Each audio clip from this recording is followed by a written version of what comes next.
Sa mapagpalang umaga po sa bawat isa sa atin, purihin po ang pangalan ng Panginoon. And welcome po sa Sunday morning service dito sa Jesus Christ Baptist Church. Today is Sunday, first day of the week. It's the Lord's Day. At purihin ang Diyos na siya ay nagbigay sa atin ng isang araw na kung saan tayo bilang mga mananampalataya ng Ebanghelyo ay magtitipon-tipon upang una, purihin ang Panginoon. Pangalawa, maglingkod sa isa't isa sa pamamagitan ng mga kaloob ng Diyos sa atin. At yun din, magpalakasan tayo sa ating fellowship sa Ebanghelyo. Muli po, welcome po sa bawat isang naririto, maging sa ating mga kasama online.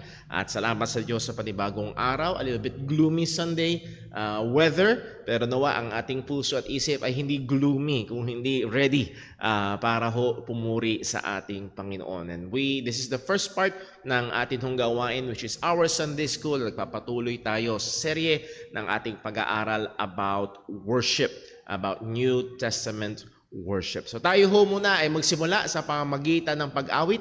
Magstay po tayong lahat.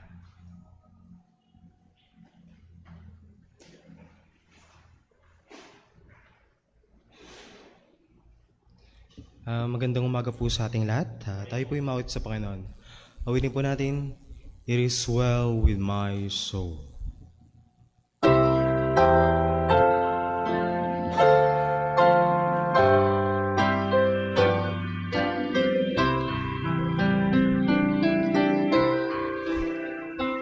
When peace like a river attended my way, when sorrows like sea billows roll, whatever my lot, thou hast taught me to say, it is well with my soul. It is well with my soul.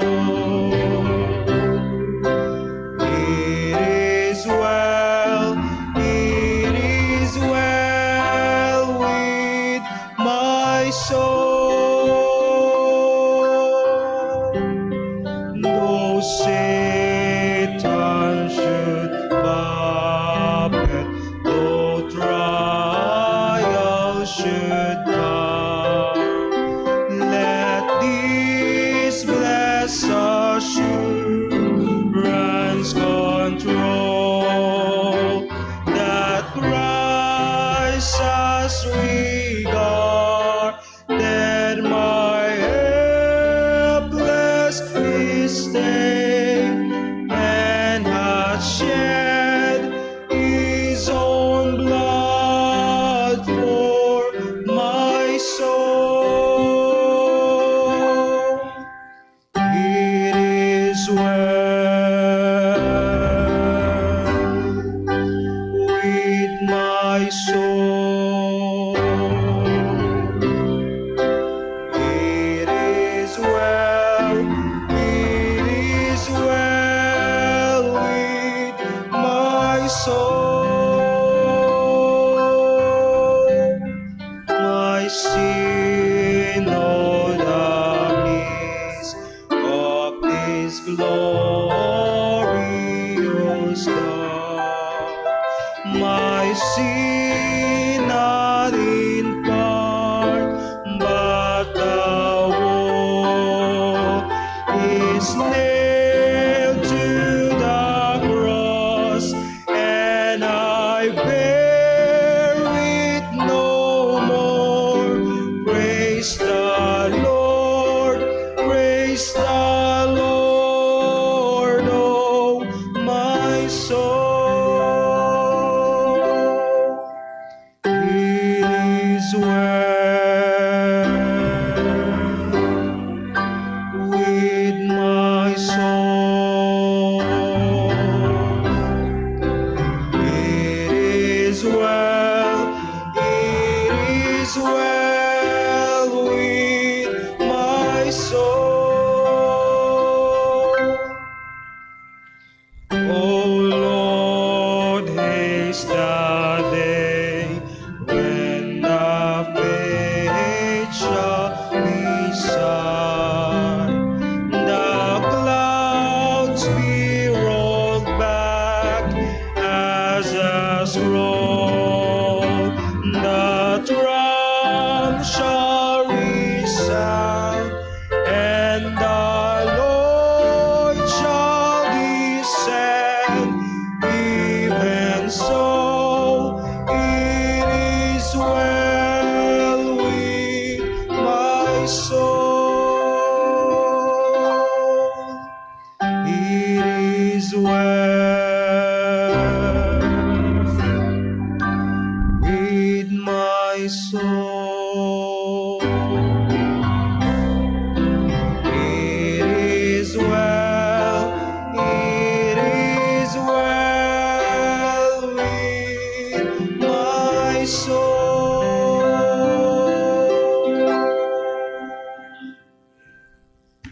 Magsipon na ba lahat?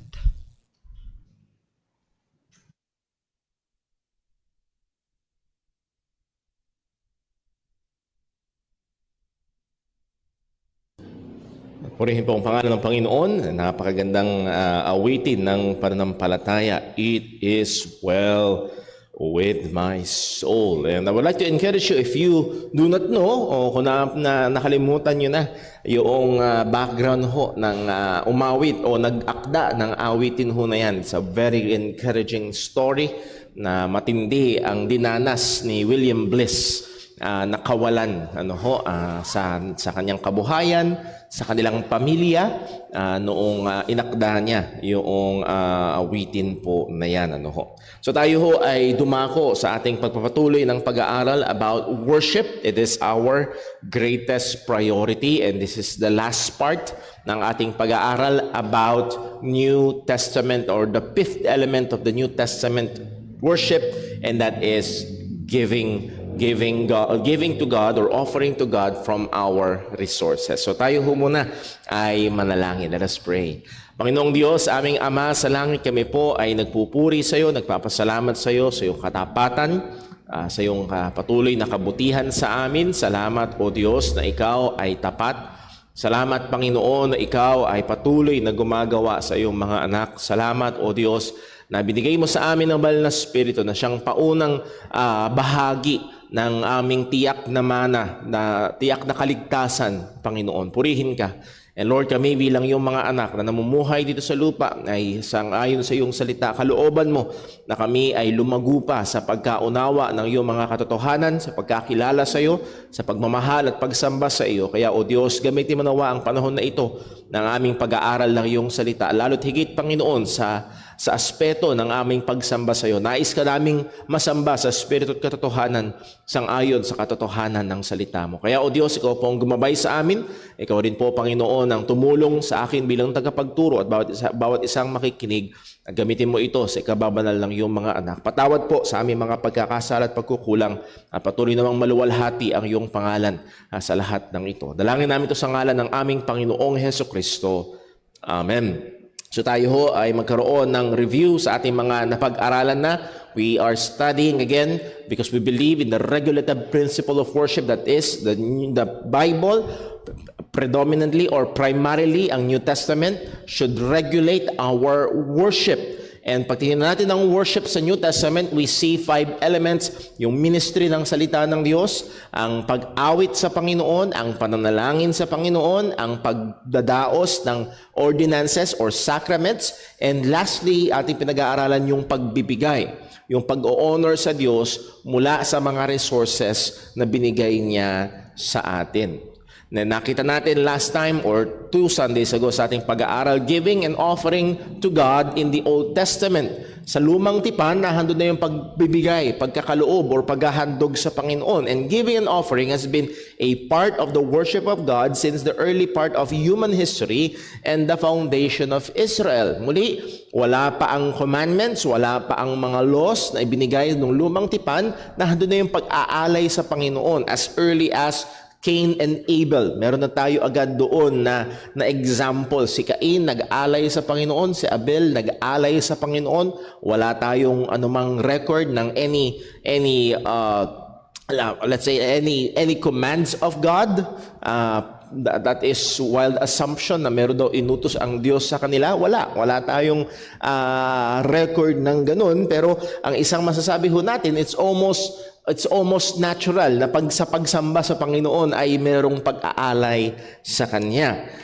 When God gave the laws through Moses, it included different sacrifices and offerings that they should bring to God in worship. Nung binigay ng Diyos ang mga kautusan sa pamamagitan ni Moses, nakita natin, mula sa Leviticus, mula sa Deuteronomy, yung iba't ibang mga offerings na inutos ng Panginoon. Ilan sa mga ito, merong voluntary offerings, yung burnt offering, grain or meat offering, peace offering.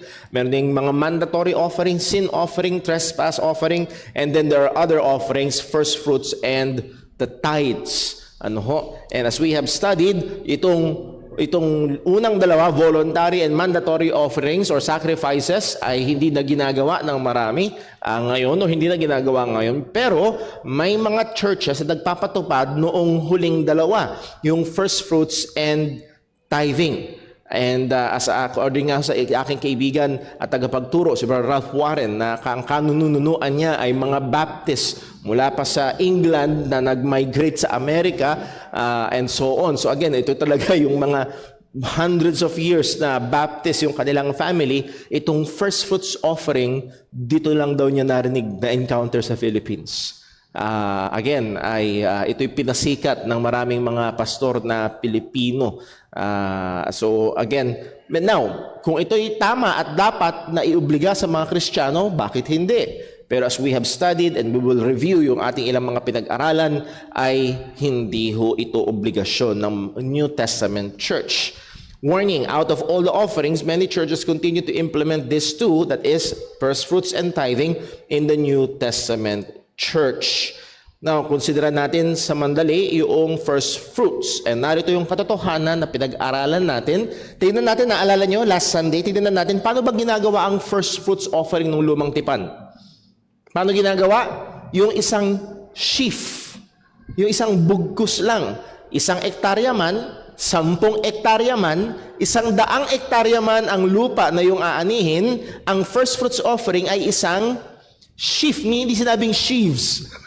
Hindi marami. Isang bugkus lang ang dadalin mo doon sa templo as an offering. So muli, ito ay, kung gusto nilang maging biblical, yung unang sweldo ng taon, ipabarya nila at yung unang dakot.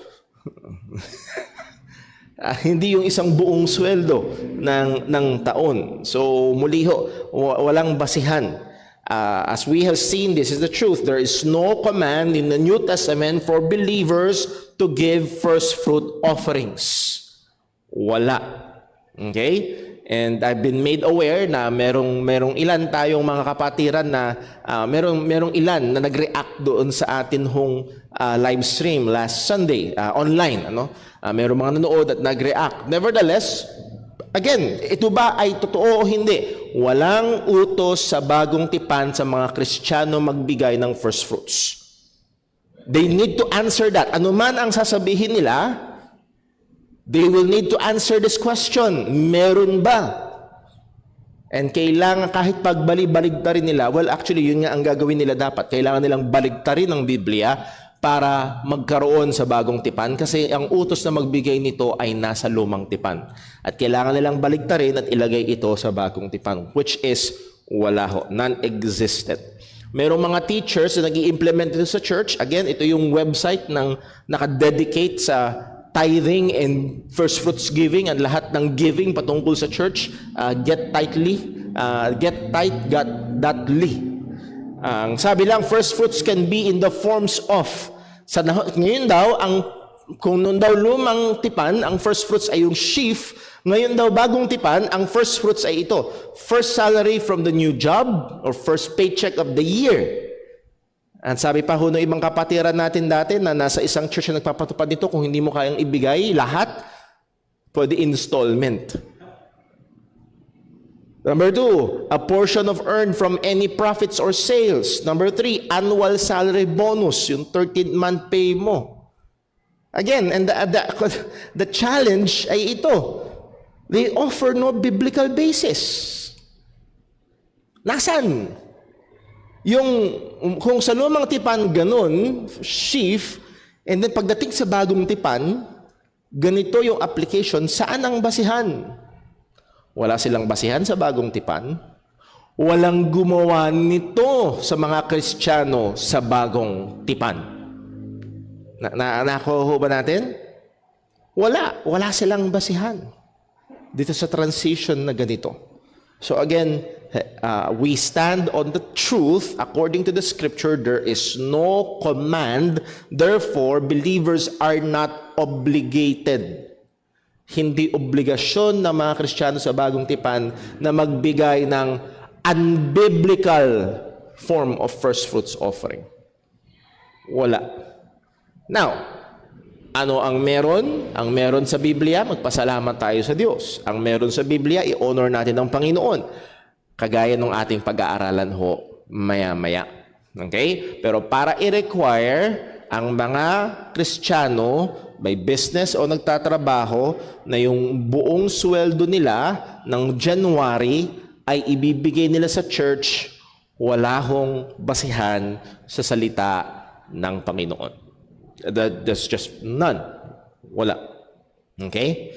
Maaari nilang gawing sounds spiritual. Wala ka bang tiwala sa Diyos? Hindi mo ba kayang ipagkaloob sa Diyos? Yung 11 buwan sa iyo, 1 buwan lang sa Panginoon. Again, they can sound very spiritual. But hindi mo pwedeng pagkatiwala yung 12 buwan sa Diyos. Mas spiritual yun. Bigay mo lahat. So muli ho, ang magtatali ng konsensya, because we believe in sola scriptura, ang magtatali ng konsensya ng Kristiyano ay ang salita ng Diyos.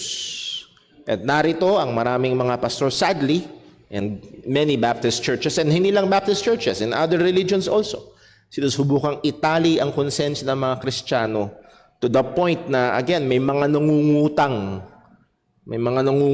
at pumipili ng installment. Hopefully, walang interest pag installment para ganapin ang bagay ho na ito. Very, very sad. Sa anong makikita natin? Sa bagong tipan, ang first fruits offering is mentioned 7 times.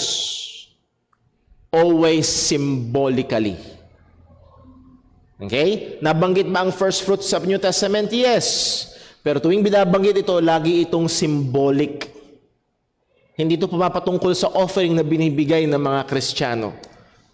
Una, ito ay patungkol sa first part or first in chronology as part of the many. Kung naalala nyo, ang sabi ni Apostol Pablo, yung isang sambahayan, which is the first fruit of Achaia. That means sila yung mga naunang naligtas sa Achaia. At ang punto is, sila yung una at marami pang kasunod.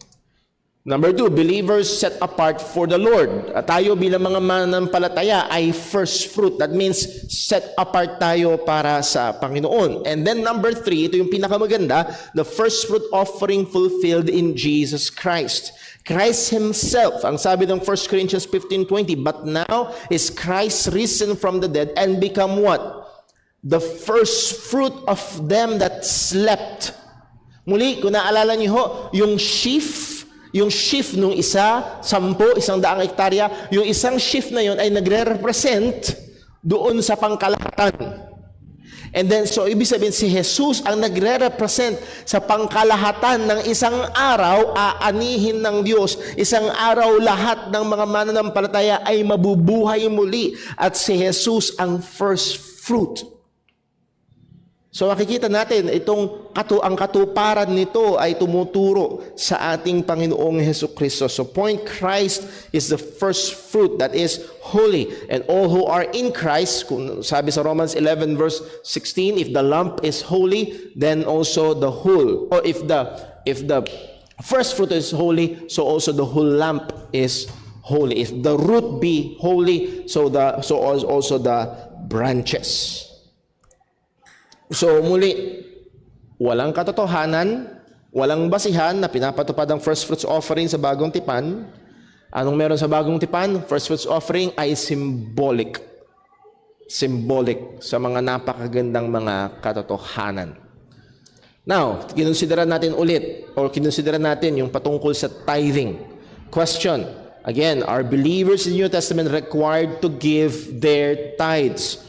Muli, walang basihan sa bagong tipan na ang mga Kristiyano ay inuutusan o inuobliga na ibigay ang ikasampo ng kanilang mga kinikita o income. Ano ang mga dahilan? Number one, there is no command nor example in the New Testament. Walang command. Mga kapatid, sa lumang tipan, paulit-ulit Tama? Paulit-ulit ang command.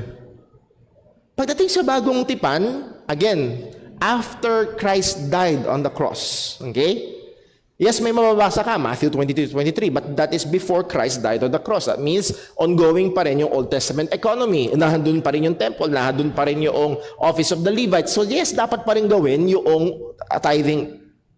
Pero pagkatapos mamatay ni Jesus sa krus, walang utos, walang example, walang pagtuturo patungkol sa mga Kristiyano na kailangan magbigay ng ika-10%.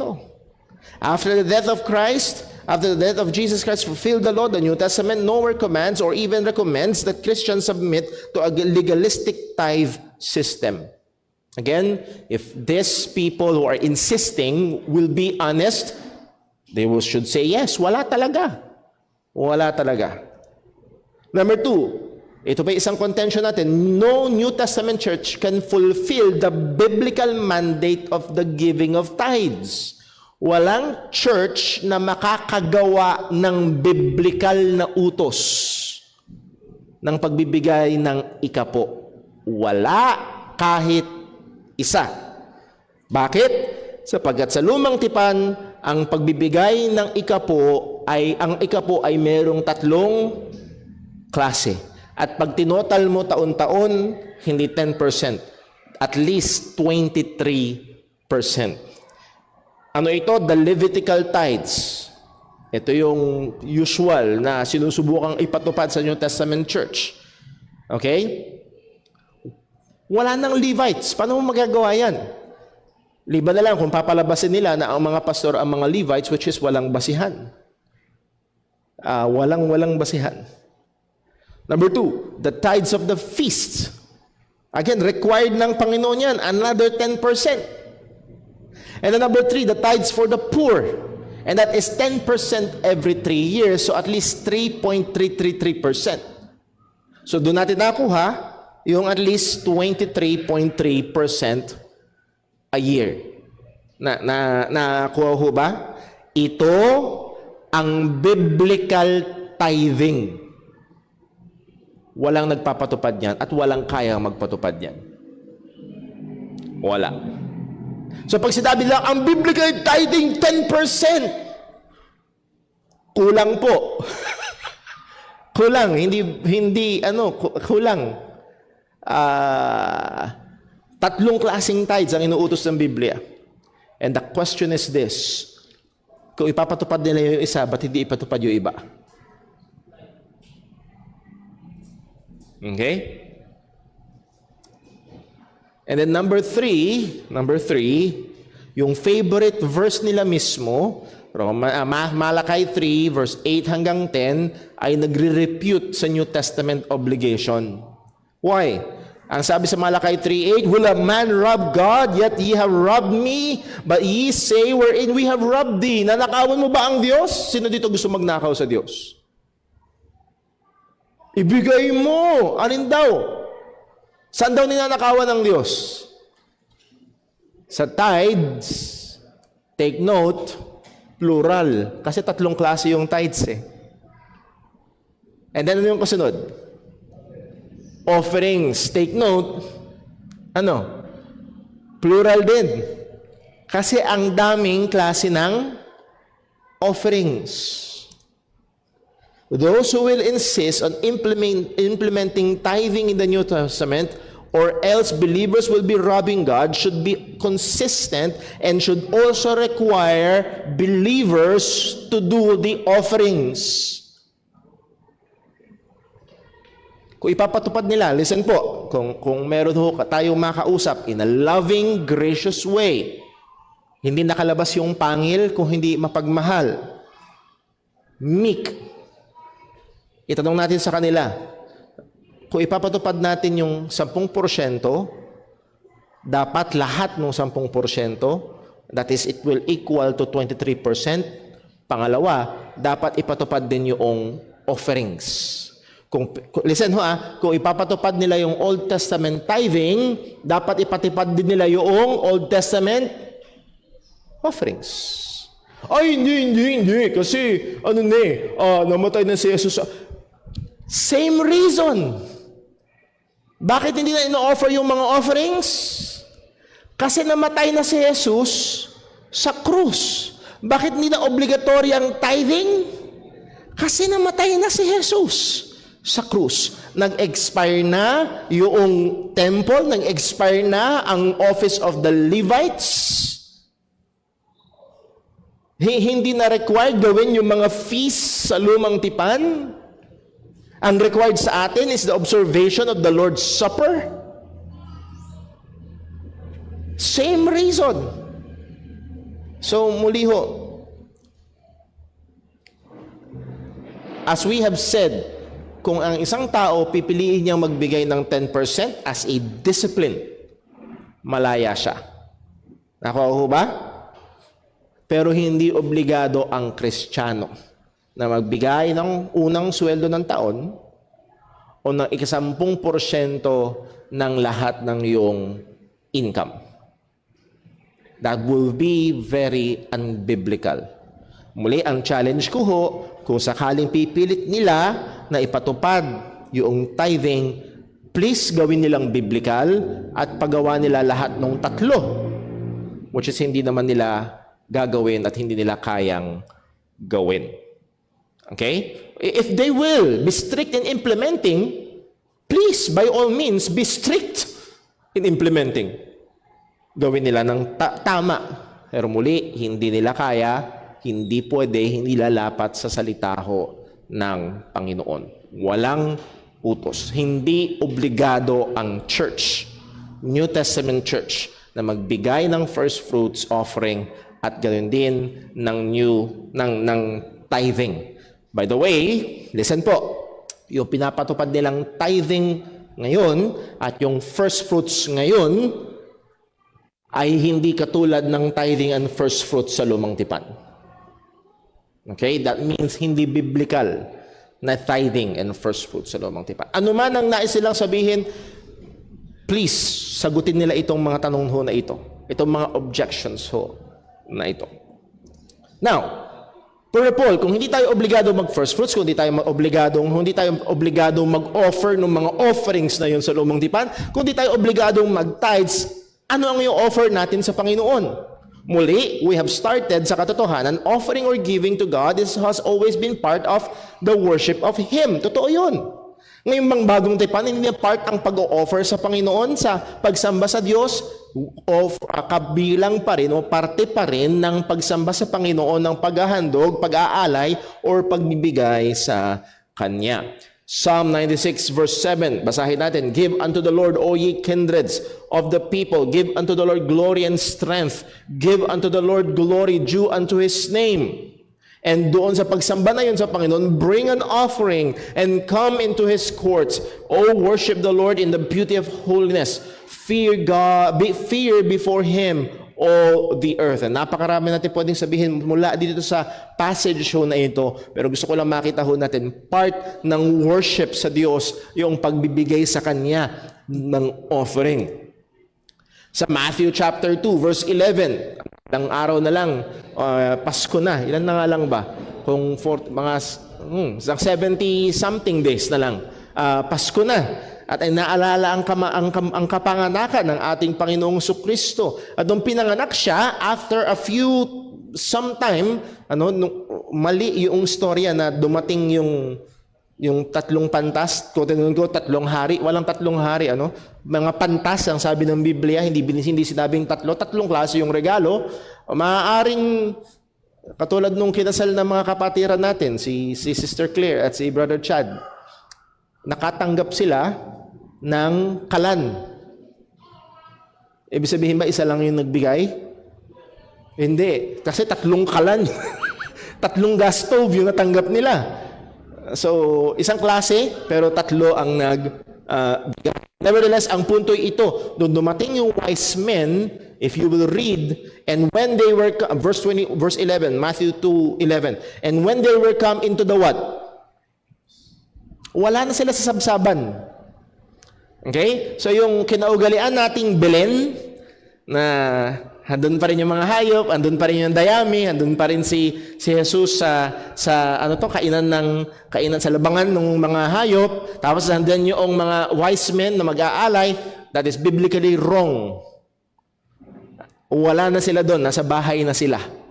Okay? So when they were come into the house, they saw the young child. Hindi na siya babe na naka-wrapped in swaddling clothes. Ang nakakita dun sa babe wrapped in swaddling clothes, yung mga shepherd. Pero nung dumating sila, doon sa yung mga wise men, hindi na siya babe. He is already a young child. Mary, his mother, and by the way, yung pinapatay, ilang taong gulang yung pinapatay ng mga bata? 2 years old pababa.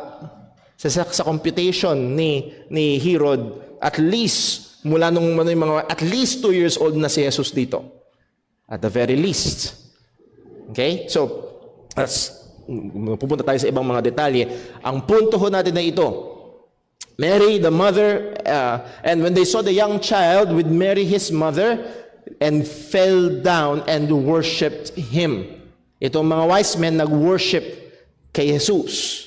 And when they had opened their what? Treasures, they presented unto, not to Mary, but unto him. They worshiped Jesus. They presented gifts to Jesus. So again, yung pag-worship nila ay nahandoon yung mga kaloob nila, handun yung mga regalo nila sa ating Panginoon. So muli, ang punto ko lang ho, here is an example again ng pag-worship at nahandoon kaakibat yung pagkakaloob.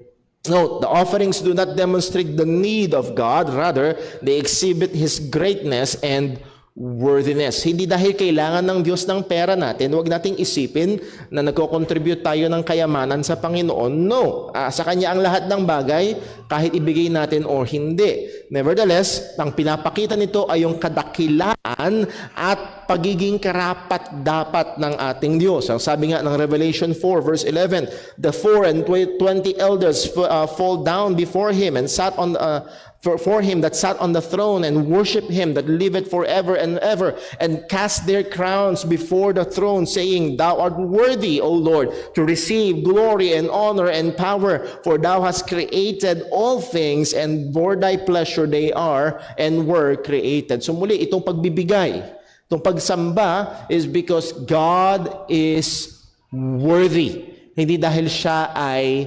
nangangailangan. So muli, wag natin tingnan ng ating pagkakaloob na tayo ay someone na mataas na nagbibigay tayo sa Diyos na nangangailangan. No. Ang pagkakaloob ay nagpapakita ng kadakilaan ng Diyos na siya'y karapat-dapat lamang na pag-alayan. So, ang narito ang katotohanan, by the offering of Christ of Himself, His death and resurrection, the Old Testament offerings were abrogated. Yung mga pag-aalay ng lumang tipan, kagaya na pag-aaralan natin nakaraan, dahil namatay na si Jesus sa krus, yung mga pag-aalay na yun ng lumang tipan ay nagwakas na. Obsolete na, hindi na dapat gawin. So, huwag niyong gagawin na isang araw, Brother Paul, may dala akong tupa, sunugin natin dyan. Pwede pa siguro, dalin mo lechon na. Okay? Lechon na at pagsasaluhan natin. Pero hindi ito alay na hinihingi at dapat ialay ngayon.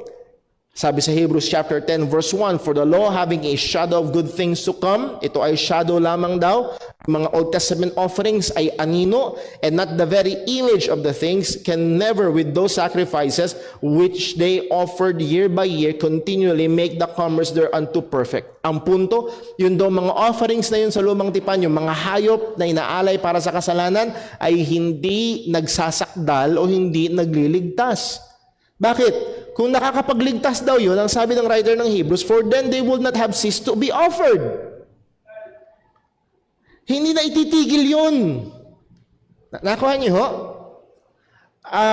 Kung may kasabihan, kung hindi sira, wag mong gawin. If it's not broken, don't fix it. Kasi, sino sa inyo naranasan ngayon? Perfectly umaandar naman, nung bata tayo, perfectly umaandar yung laruan. Pero dahil sinubukan mong kumpinuhin, ano nangyari? Kung nakakapagligtas yung economy ng lumang tipan, hindi na kailangan dumating si Jesus. So again, it is unbiblical na sabihin na may ibang paraan ng kaligtasan ng lumang tipan. Walang ibang paraan ng kaligtasan ng lumang tipan. Si Kristo pa rin. Verse 2, for then they will have not cease to be offered because the worshippers once purged would have no more conscience for sin. Pero ang sabi ng writer ng Hebrews, verse 3, but in those sacrifices there is a remembrance again made for sins year by year. Ano ang ebidensya na hindi ito nakakapagligtas? Kasi inuulit-ulit taon-taon. Hindi kaya. Verse 4, malinaw, for it is not possible. Possible daw ba? Hindi daw. It is not possible that the blood of bulls and goats should take away sins. Now, kung hindi ganun, verse 5, wherefore, when He, sino yung He na tinutukoy dyan? Ang ating Panginoong Kristo cometh into the world. Nung siya'y dumating dito, He saith, sacrifice and offering thou wouldest not, but a body hast thou prepared for me. In burnt offerings and sacrifices for sin thou hast not pleasure. Then said I, lo, I come in the volume of the book that it is written of me to do thy will, O God. Ako'y dumating para gawin ang kalooban ng Diyos. Lahat ng inihula, sinabi ng lumang tipan na gagawin ng Mesiyas, nung Kristo, pag dumating, ay gagawin ko o ginawa ko. Verse 8, above when He said, sacrifice and offering and burnt offerings and sin and offering for sin thou wouldest not, neither has pleasure in them which are offered by the law. Walang pleasure doon ng Panginoon, hindi yun nakakapagligtas. Verse 9, then said He, lo, I come to do thy will, O God. He taketh away what? The first, that He may establish the second. Kaya meron tayong tinatawag na Old Testament and New Testament. Merong inalis. So therefore, yung kung susubukan mong bumalik, ay Brother Paul, ginawa nila sa lumang tipan, nag-alay sila. No, tapos na yon. Inalis na ng Panginoon yun. Establish na ikalawa. Verse 10, by which will we are sanctified through the offering of the body of Christ. Napakahalaga ng tatlong salita sa dulo. Once for all. Yung mga inaalay ng lumang tipan, hindi nakakapag-alis ng kasalanan, ebidensya, inuulit. He took away the first to establish the second. At sino yung offering na yon? Si Jesus. At yung pag-aalay ni Jesus, minsan, magpakailanman. Kaya nga sabi ng writer ng Hebrews, pag tinanggihan mo si Kristo, wala nang alay. Pag tinanggihan mo si Jesus na alay para sa iyong kasalanan, ang natitira na lang ay ikaw na lang ang susunugin sa impyerno, magpasawalang hanggan. Wala nang alay ang titira kapag tinanggihan mo si Jesus. Verse 12, but this man, Jesus Christ, after he had offered one sacrifice for sins forever, one sacrifice for sins forever, sat down on the right hand of God. In contrast to that, henceforth expecting till his enemies be made his footstool. For by one offering he had perfected forever them that are sanctified. So ang dinidiinan ng writer ng Hebrews, minsan lang, one offering lang ang ginawa ni Kristo. At ito ay sapat, ito'y magpasawalang hanggan. Point, the Old Testament offerings were abrogated by the offering of Christ. By the way, kung babalikan natin yung text, He, sino yung He? Yung nakared dyan. He taketh away the first, that He may establish the second. Sino yung He? Ang Diyos. Ang Diyos ang nag-alis ng Old Testament economy. So huwag tayong bumalik doon. Question: if we are no longer obligated to offer the offerings in the Old Testament that were fulfilled in Christ, what are we to offer to God in our New Testament worship? Kung yung mga offerings noon, hindi na, inalis na ng Panginoon, ano yung i-offer natin sa Diyos ngayon bilang mga mananambahan ng Panginoon? Una, akala natin, ligtas na ako, pampihirap. Kung nung lumang tipan, mag-offer ka ng baka, mahal nun, 6,000 yun. Kung mag-offer ka ng kambing, 6,000 yun. Doon ako lagi sa kalapate, baka 400, 700 lang. Ay pag imported, minsan may 1,500. Yeah? Ganon, 4,000. Hindi ko alam ang presyohan sa kalapate. Or doon lang ako sa yung harina, yung epa. Fine flour. And nevertheless, ang punto, akala natin, buti na lang, wala na yon. At ngayon ay, ang offering ay hindi na ganun kalalaki, hindi na ganun kamamahal. Well, ano makikita natin sa bagong tipan? Ano ang sinasabi ng bagong tipan na i-offer natin sa Panginoon? Number one, our whole selves. Our whole selves. Inialay ni Jesus yung kanyang sarili. Anong iaalay natin? Ang ating sarili.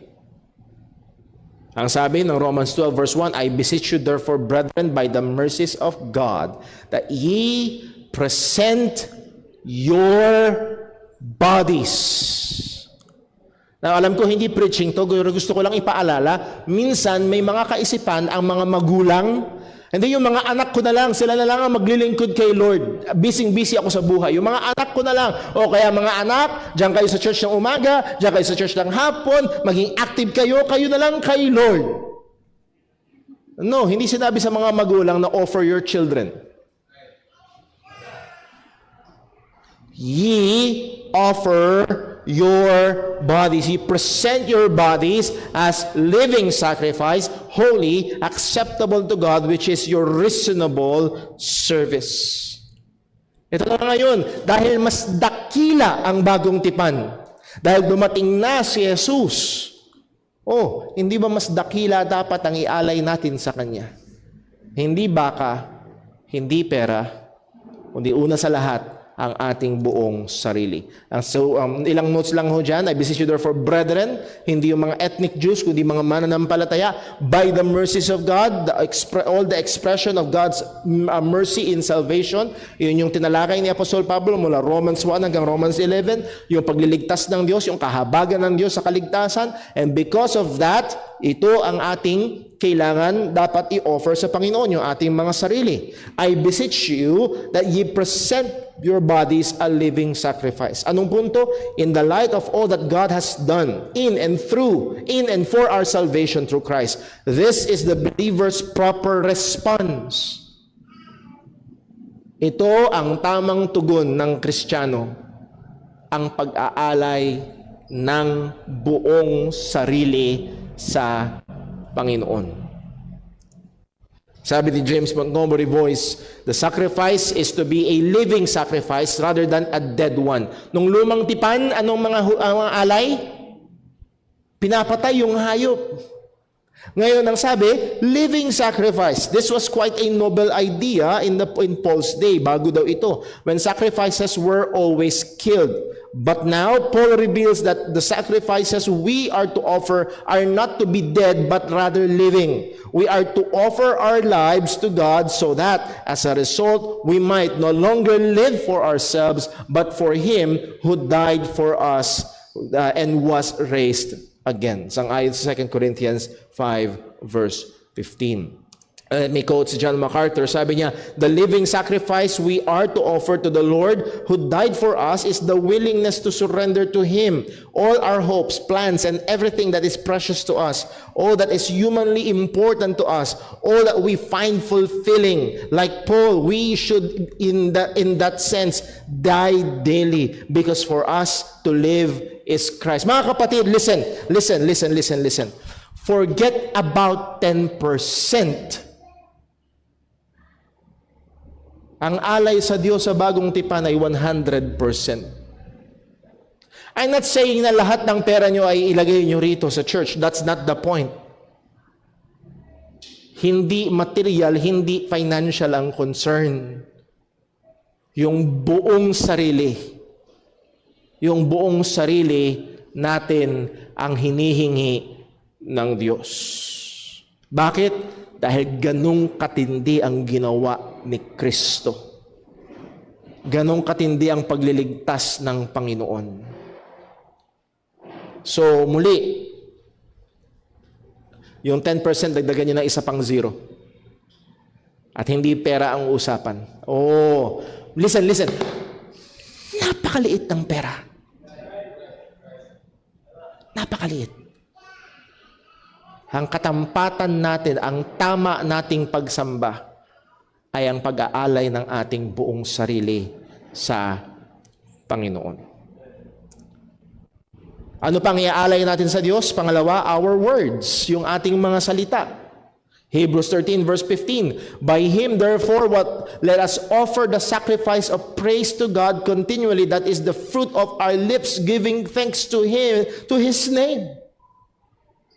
Isa sa mga pwede nating ialay sa Panginoon, hindi isa sa mga pwede, isa sa mga dapat nating ialay sa Panginoon are the fruits of our lips.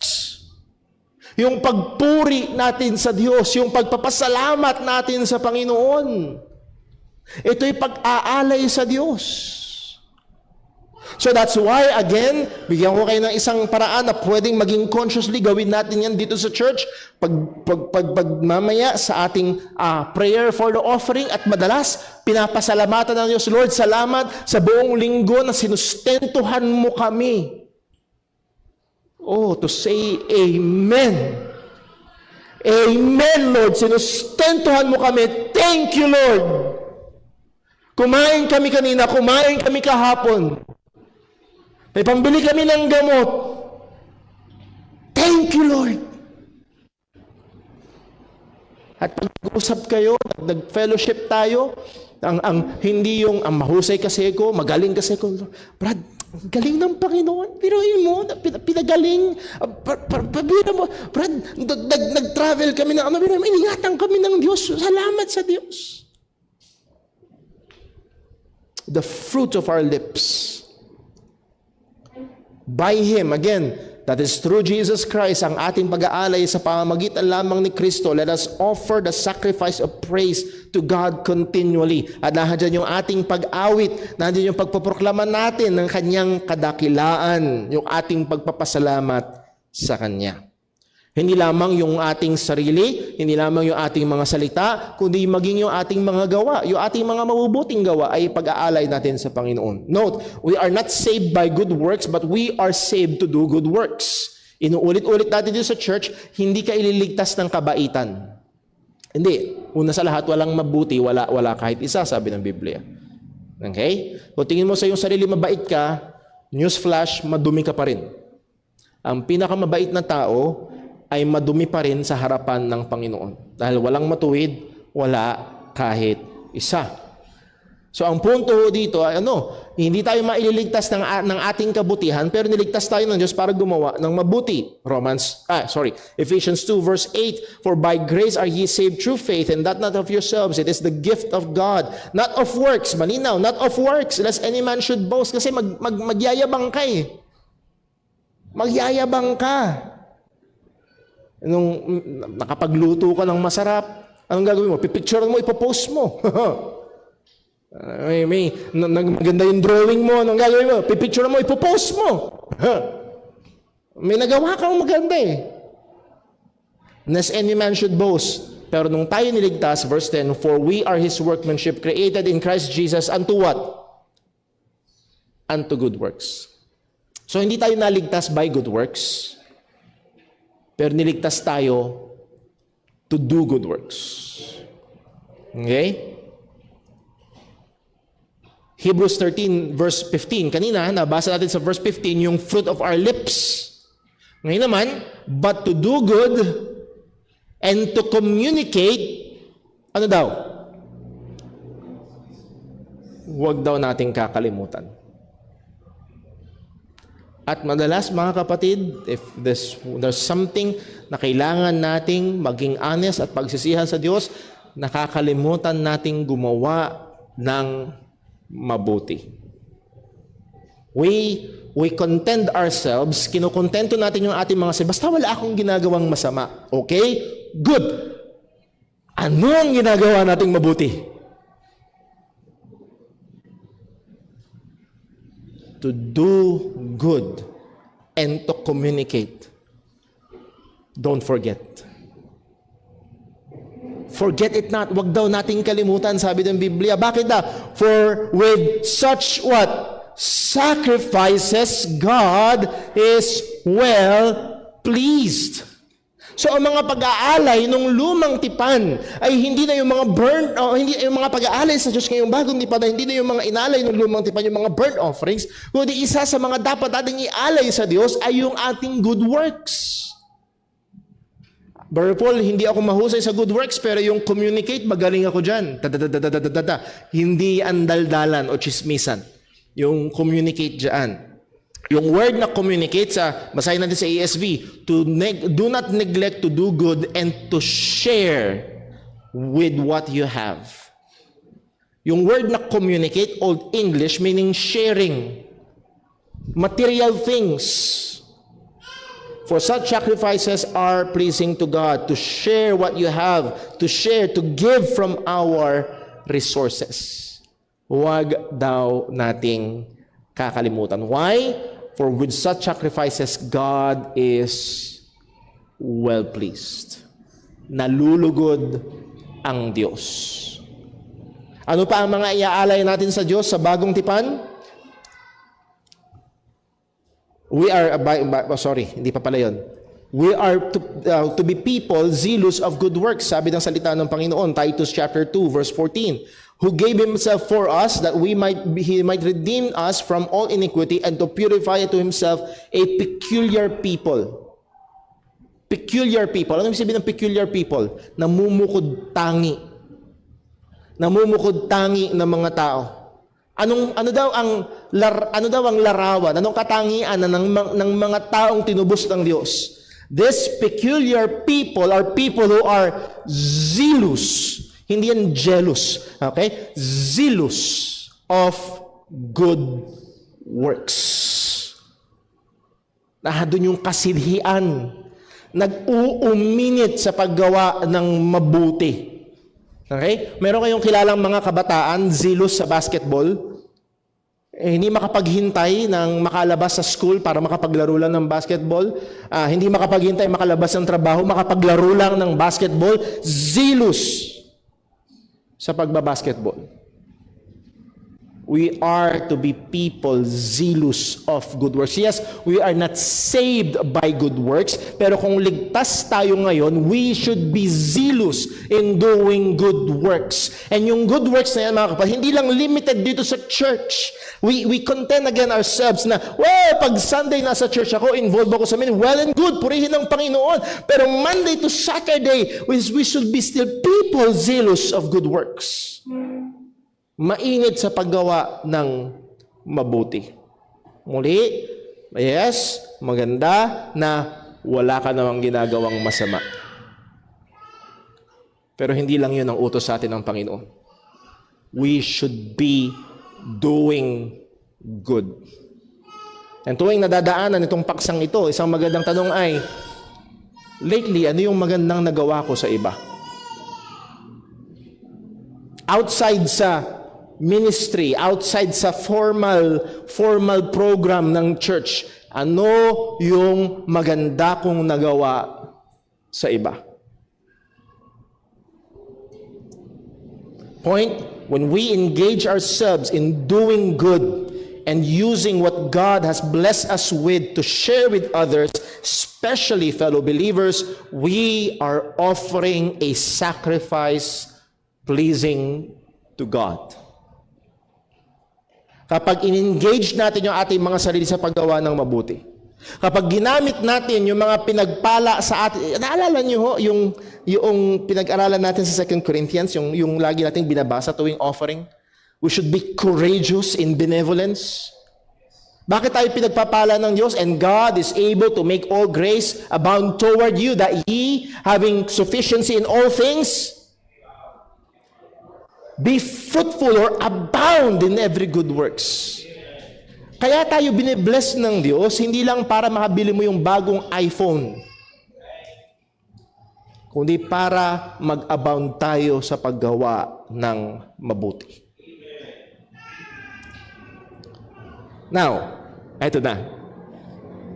Ano ang i-offer natin sa Diyos sa bagong tipan? Ang ating buong sarili, ang mga bunga ng ating bibig, yung mga gawang mabuti, yung ating mga material na bagay na pinagkakatiwala sa atin ng Panginoon.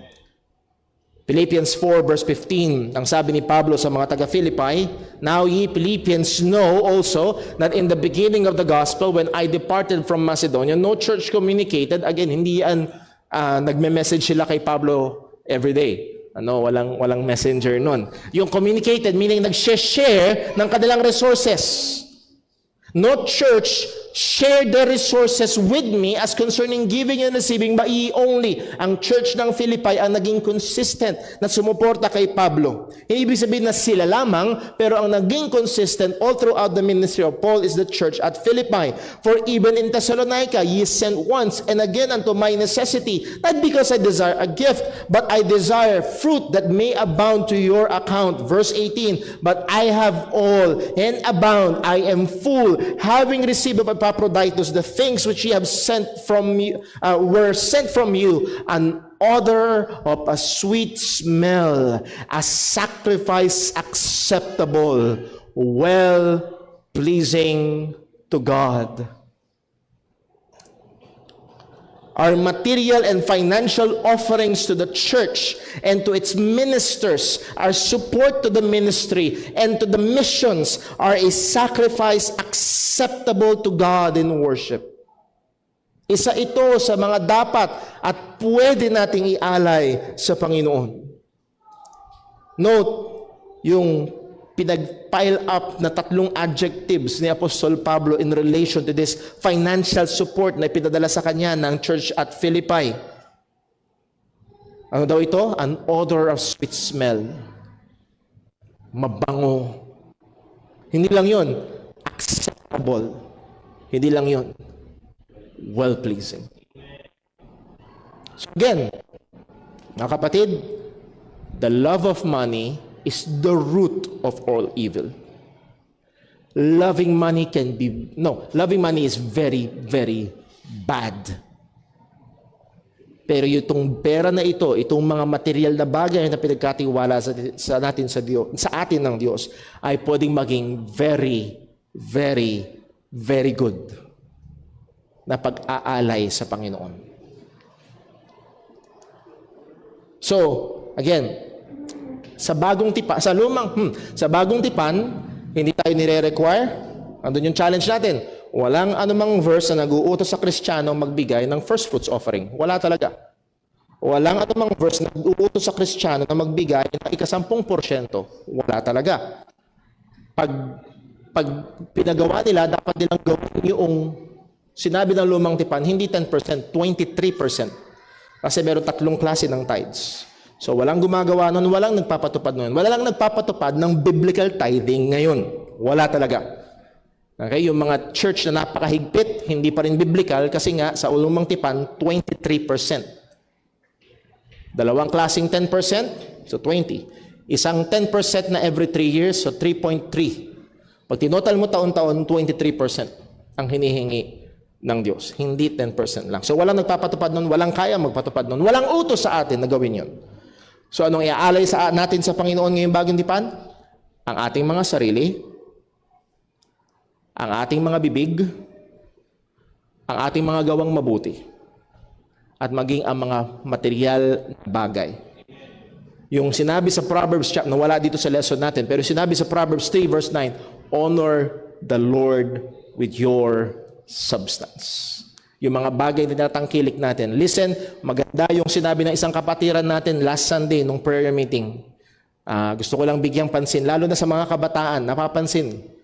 It doesn't mean na wala kayong trabaho, ay wala kayong obligasyon. Ano man yung tinatangkilik nyo, pinagkakatiwalaan kayo ng inyong mga magulang ng baon, whether weekly, daily, monthly, ano man yung allowance na pinagkakatiwala sa inyo, see to it that you desire and you will honor God with the substance na meron kayo mula sa Panginoon. Now, tapos na tayo sa tanong, what should we offer? Ano tayo ngayon? How should we offer? Kasi parehong mahalaga. Parehong mahalaga. Paano dapat tayo mag-offer? Mabilis na lamang to. We should offer by God's grace.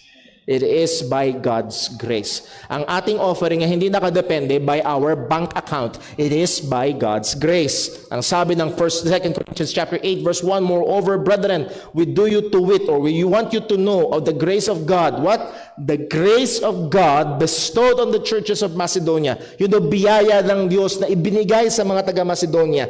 Paano nakita itong biyaya ng Diyos na ito? Malaki yung church nila? Mayayaman yung members nila? Hindi. Ang sabi ni Pablo, how that in great trial of affliction, the abundance of their joy and their deep poverty abounded unto the riches of their liberality. Ganon dinescribe ni Pablo yung biyaya ng Diyos na ibinigay sa taga-Macedonia, na kahit na sila nasa mahirap na sitwasyon, nasa mahirap na kalagayan, they abounded in their liberality, in their giving. For to their power I bear record, yea, beyond their power they were willing of themselves, praying us with much entreaty that we would receive the gift that and take upon us the fellowship of the ministering of the saints. Minsan may tendency tayong ganun. Hindi, wag na, kapatid, alam kong mahirap yung wag na. Itong mga taga-Macedonia, nasa mahirap kaming kalagayan, pero tanggapin nyo. Sumagana, ayaw namin wala kaming parte. Verse 5, and this they did not as we hoped, but first gave them own selves to the Lord and unto us by the will of God. Nauna kasi nilang i-offer yung kanilang sarili sa Panginoon. So, ito ang punto. We must always be reminded that it is only by the grace of God who gives to us the resources, who works in us the willingness, and who enables us to act according to what is pleasing to Him. Biyaya lamang ng Diyos. Itong pagkakaloob natin ay biyaya lamang ng Diyos, sapagkat una, siya ang nagbibigay sa atin ng resources. Pangalawa, as the book of Philippians said, sabi ni Apostol Pablo, siya ang nagbibigay sa atin ng willingness. And then pangatlo, siya rin nagbibigay sa atin ng ability. It is He, God, who works in you both to will and to do of His good pleasure. So yes, hindi dahil masipag ako sa trabaho o mahusay ako sa negosyo o magaling akong empleyado. No, it is by the grace of God. And by the way, kung ito ang magiging mindset natin, this truth will guard against pride and will safeguard the honor of God. Durog ang yabang. Brother Paul, kita mo church namin. Kami ang nagpatayo niyan. Okay?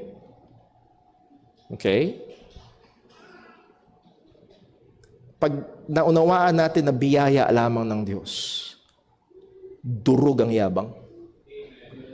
At masa-safeguard ang kaluwalhatian ng Diyos. Purihin ang Panginoon, Brother Paul. Mahirap yung kalagayan namin. Hindi nga namin maunawaan paano nangyari, pero purihin ng Diyos na accomplish to, nagawa ito. Salamat sa Diyos. Salamat sa Diyos. How should we give? By conscious effort. Conscious effort. Yung iba, pag oras na ng giving, nagiging unconscious. Ay, offering na. Sabi, 2 Corinthians 8:7, therefore, as ye abound in everything, in faith and in utterance and knowledge and in all diligence and in your love to us. Ano yung susunod na salita?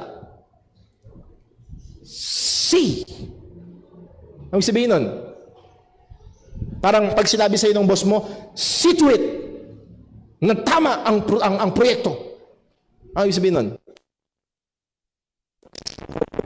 Ang ibig sabihin nun, magbigay ka ng effort. Itong grace na ito na nag-abound sa mga taga-Macedonia, ang sabi ni Pablo sa mga taga-Korinto, see. Tingnan mo, siguraduhin mo, tiyakin mo that ye abound in this kind of grace. See that ye abound in this grace also. There should be a conscious effort. Hindi lang yung sa nakabase ang yung offering, nakabase sa feeling, I can feel it, Brother Paul, at doon ako. No. See that ye abound in this grace also. How should we give? By love. By love. Ang sabi sa verse 8, Romans 2 Corinthians 8:8, I speak not by commandment, but by the occasion of forwardness and of others. Hindi ito, ang ganda sinasabi ni Pablo, hindi ko pinipilipit ang kamay nyo. Okay? So much contradictory sa maraming pastor ngayon. Pinipilipit ang mga kamay ng membro. No. I speak not by commandment. Hindi ginamit ni Apostol Pablo yung otoridad niya. Ang sabi niya, by the occasion of forwardness of others. Kaya ako sinasabi ito, tingnan nyo naman yung halimbawa nila. Hindi lang yun. And to prove the sincerity of your love.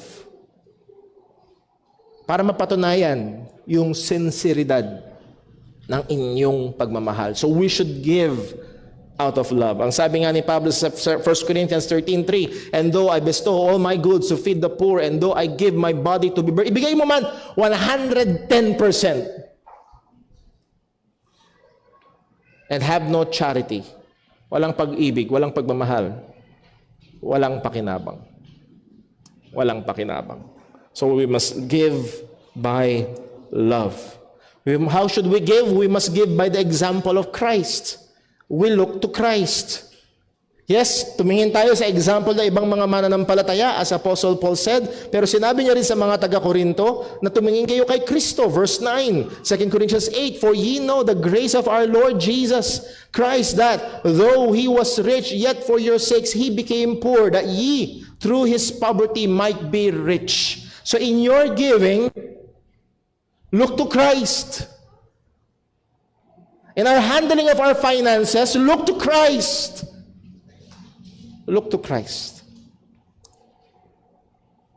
How should we give? By a cheerful heart, or with a cheerful heart. 2 Corinthians 9:7, every man according as he purposeth in his heart, so let him give, not grudgingly or of necessity. By the way, minsan dumudulas dito ang marami. Yung bang, tingnan nyo, Brother Paul, sabi diyan, according as he purposeth in his heart, kung anong gusto ng puso. Ito ang problema. Madalas, Madalas galante o madalas kuripot?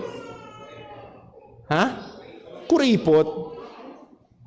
Kasi tinitignan natin madalas ang offering kawalan. Ano yung sinabi sa verse bago yan? Sa verse 6. Binabasa natin every Sunday. But this I say, he which soweth sparingly shall reap also sparingly. And he which soweth bountifully shall reap also bountiful. Tingin nyo, anong encouragement doon? Pakonti o parami? Parami. Nevertheless, every man according as he purposeth in his heart. So let him give. Not grudgingly, wag napipilitan. O sa context nito, dahil darating yung mga taga-Macedonia, baka mapahiya. Or lalong wag naman sana, mapipilitan ako magbigay kasi ipapahiya ako ng pastor sa pulpito. May mga gumagawa ba nun? Meron. Not grudgingly or of necessity. Bakit daw? For God loveth a cheerful giver. At kung naalala niyo, pinag-aralan ito mga kapatid, meron kayong isang bagay na mahal niyo. Oh, love ko talaga to. Mama, mahilig ka sa ice cream. Oh, love ko talaga to. Ice cream, masaya ako. Kung may ice cream. God loves. It is pleasing to God, nakakalugod sa Diyos ang masayang nagbibigay. And I hope masaya ka, hindi dahil, konti lang na ibigay ko, marami na tira sa akin, may pang Walter pa ako mamaya, may pang Jollibee ako. I hope masaya ka kasi nakapag-offer ka sa Panginoon. So how should we give? By the resources God has given to us. Yung pinagkatiwala sa atin ng Panginoon. Ano sabi? 1 Corinthians 16:2, upon the first day of the week, let every one of you,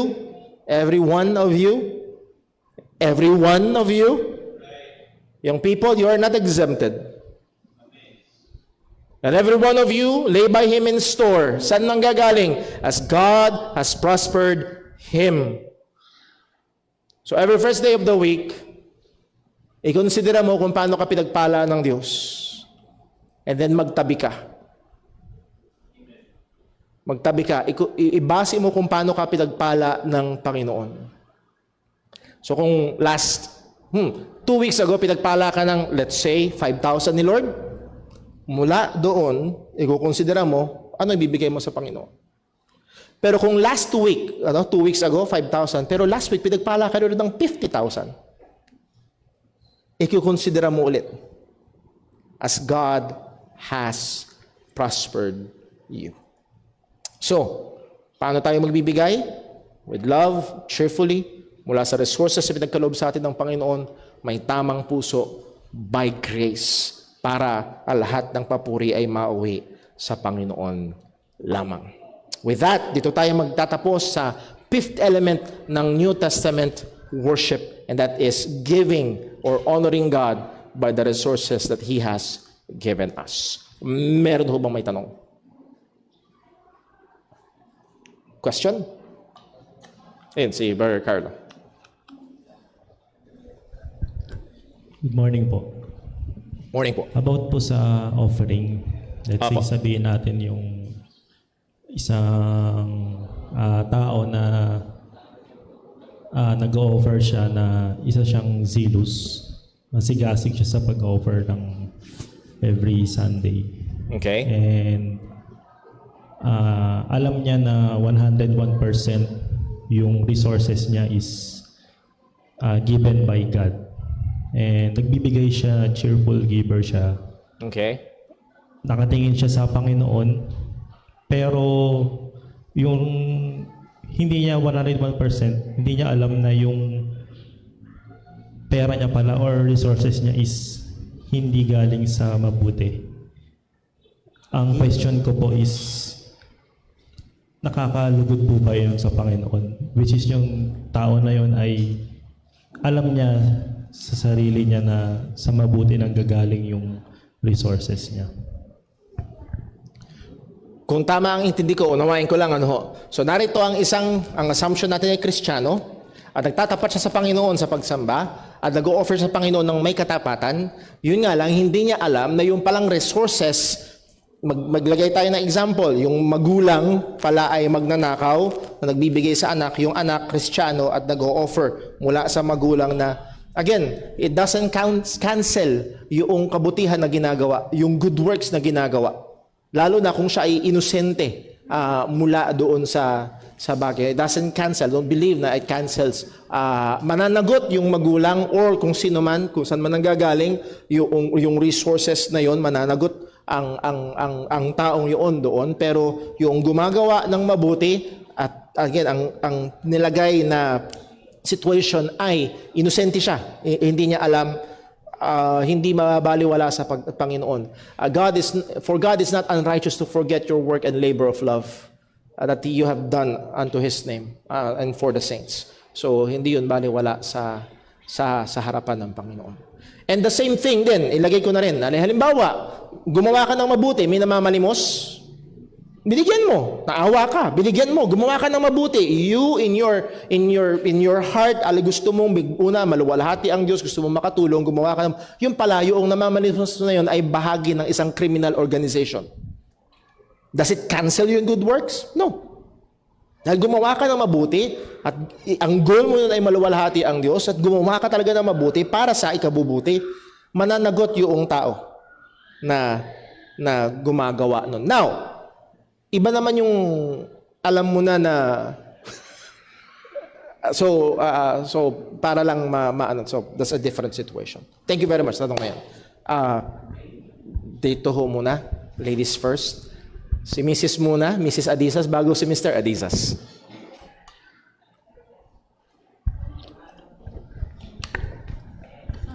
Paano po, Brother Paul, kunwari, kinonsider mo na po yung offering mo, let's say, bigay pa.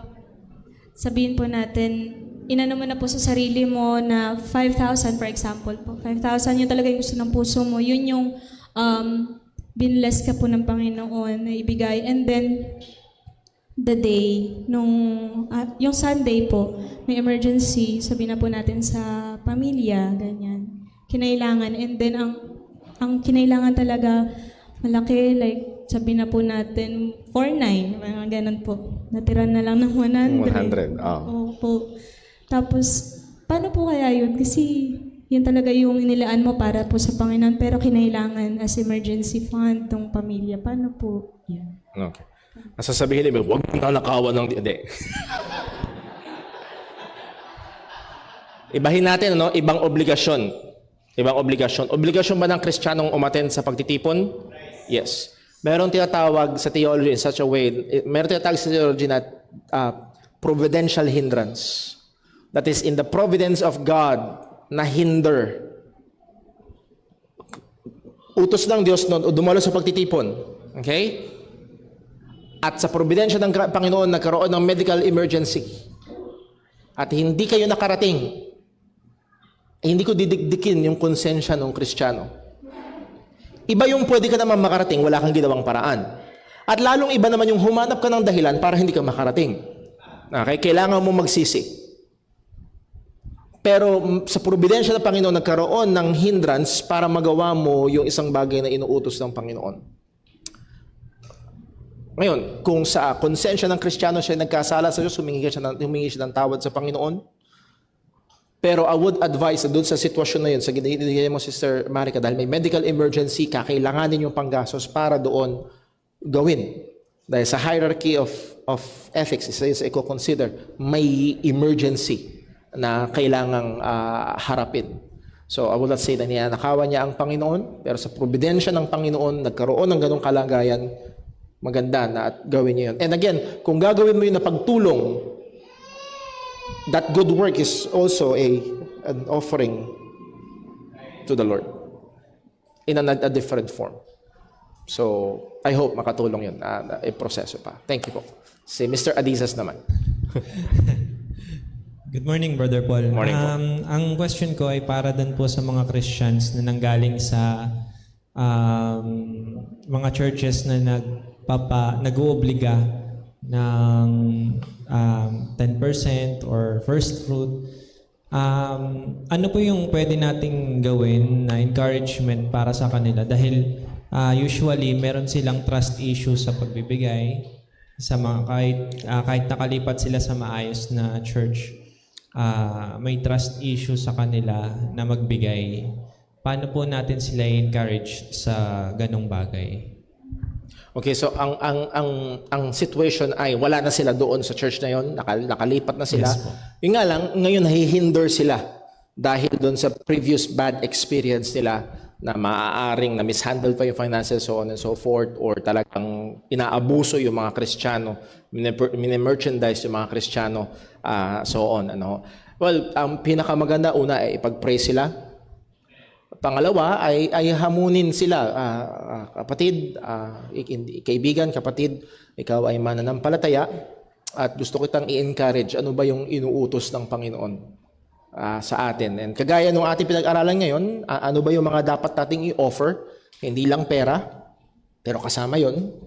And then paano ba natin dapat i-offer. Again, the best way is to bring them before Scripture. Naalala ko noon, meron akong kausap, ang problema niya, ang hindi niya matanggap ay yung doctrine of election. Ang ginawa ko, naupo kami, ito, basahin natin ang Romans 9. Hanggang sabi, oo nga no.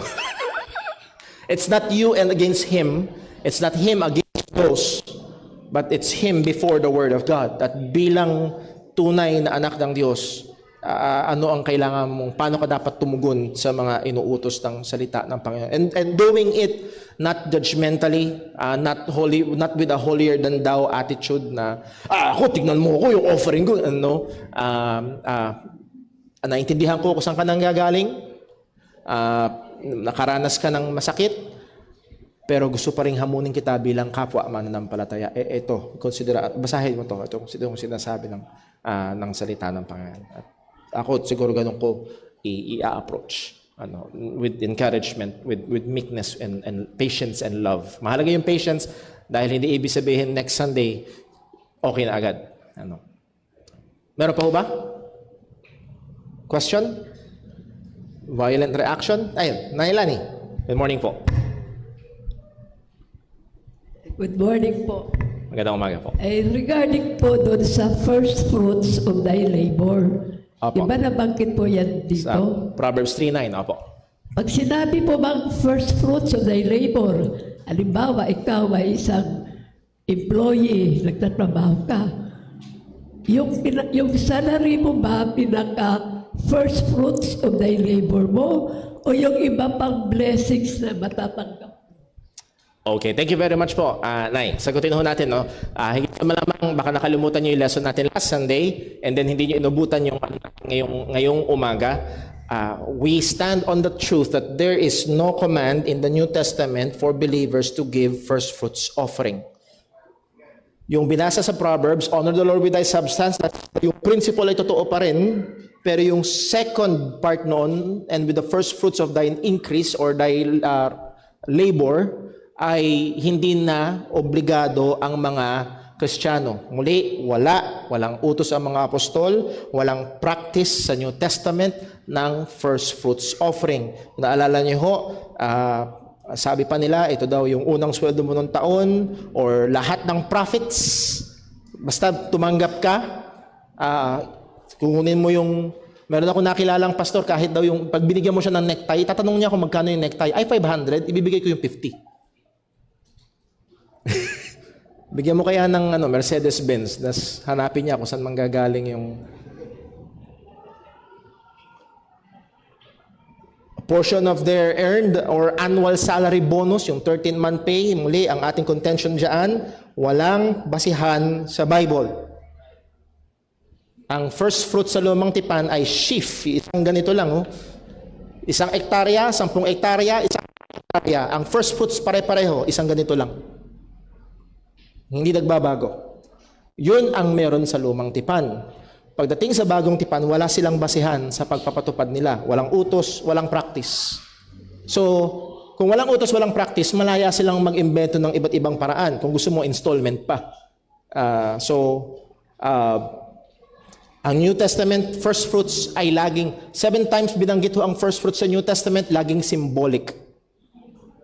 So ang punto ho, walang utos sa Kristiyanong magbigay ng first fruits offering. Now, yung principle na kinikilala mo ang Diyos sa lahat ng meron ka, gusto mong purihin, pasalamatan ng Panginoon, that is still true. Pero,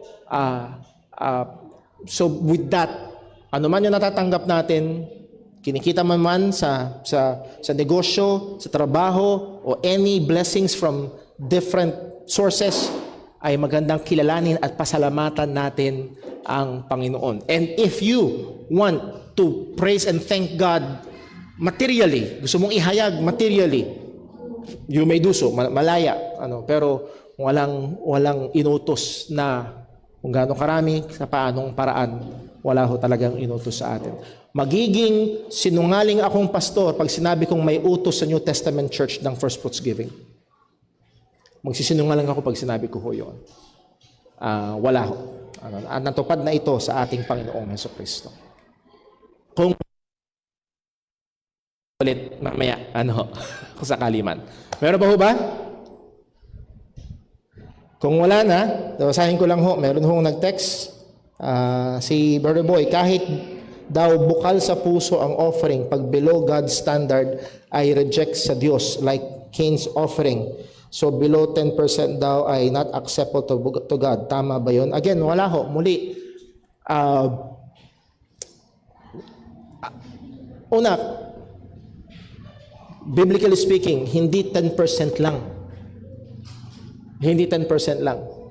Pag tininan nyo lahat na ikapo, tininan ho natin yan. Nasaan na ba yan? Ayan. Point number 2, walang New Testament church ang nakakatupad ng biblical mandate of giving tithes. Dahil sa Old Testament, ang biblical mandate ay 3 klase. May Levitical tithes, may tithes of the feast, at may tithes for the poor. Walang nagpapatupad niyan. At walang kayang magpatupad niyan. Dahil pag tinotal mo yan, 23%. At hindi lang porsyento ang hindi lang yung porsyento ang usapan ho dyan. Dahil nga hindi inutos sa atin. At walang binigay na porsyento sa bagong tipan. Hindi tayo obligado magbigay ng ikapo, hindi tayo obligado magbigay ng ika-10%. Pag below 10%, wala rin namang sinabi sa Biblia, show me. Walang sinabi sa Biblia na ito ay hindi katanggap-tanggap sa Panginoon. At madalas na ginagamit na halimbawa ni Brother Boy din mismo, ang sabi ng Biblia, kahit yung malamig na basong tubig na binigay mo sa pangalan ng Panginoon ay isang bagay na maganda sa harapan ng Panginoon. So, walang basihan yung ang minimum ay 10%. Pag below God's standard, reject daw sa Diyos. Yan na po pala yung isang ngayon, pagdating doon sa offering ni Cain at ni Abel, wala tayong basihan kung bakit nireject ng Diyos, pero ang sabi lang ng Panginoon, "If thou doest well." Kung sabihin, sa harapan ng Panginoon, hindi well yung ginawa ni Cain. And we should strive to do well. Well, speaking of well, magpasaho tayo sa ating oras, tayo ay dumako sa ating closing prayer. Let's pray. Panginoong Diyos, aming Ama sa langit, purihin ka. Salamat, O Diyos. Panginoon, salamat. Aming nakita na tunay ang mga alay sa lumang tipan, ang mga hayop na sinunog ay hindi kayang mag-alis ng kasalanan. Ngunit ang aming Panginoong Hesus ay nag-alay ng kanyang sarili, minsan magpakailanman, at ito'y sapat na. Ngunit, O Diyos, marapat din naman na ialay namin ang aming buong sarili sa iyo. Marapat din naman na ialay namin ang pasalamat ng aming mga labi. Ngayon din, Panginoon, ang aming mga gawa araw-araw. Nawa ay maging mabungong samyo sa iyong harapan. Lord, tulungan mo kami na maging sa mga resources or material na bagay na iyong pinagkakatiwala sa amin, ay ikaw ay mabigyan namin ng parangal. At kami, O Diyos, ay maging mabuting katiwala sa lahat ng mga bagay na ito. And as we go now, Panginoon, sa aming break time, sa fellowship time, maging sa pagsasalo-salo ng mga biyaya at pagpalain mo nawa ito para sa aming katawan, at patuloy ka namang maluwalhati at handa mo kami sa gawain ng pagsamba. Dalangin namin itong lahat sa ngalan ng aming Panginoong Hesukristo. Amen. So tayo po ay magkaroon ng 10-minute break, 10:15. Please, bilisan ho natin, 10:15. Balik ho tayo agad para sa ating gawain ng pagsamba. God bless po.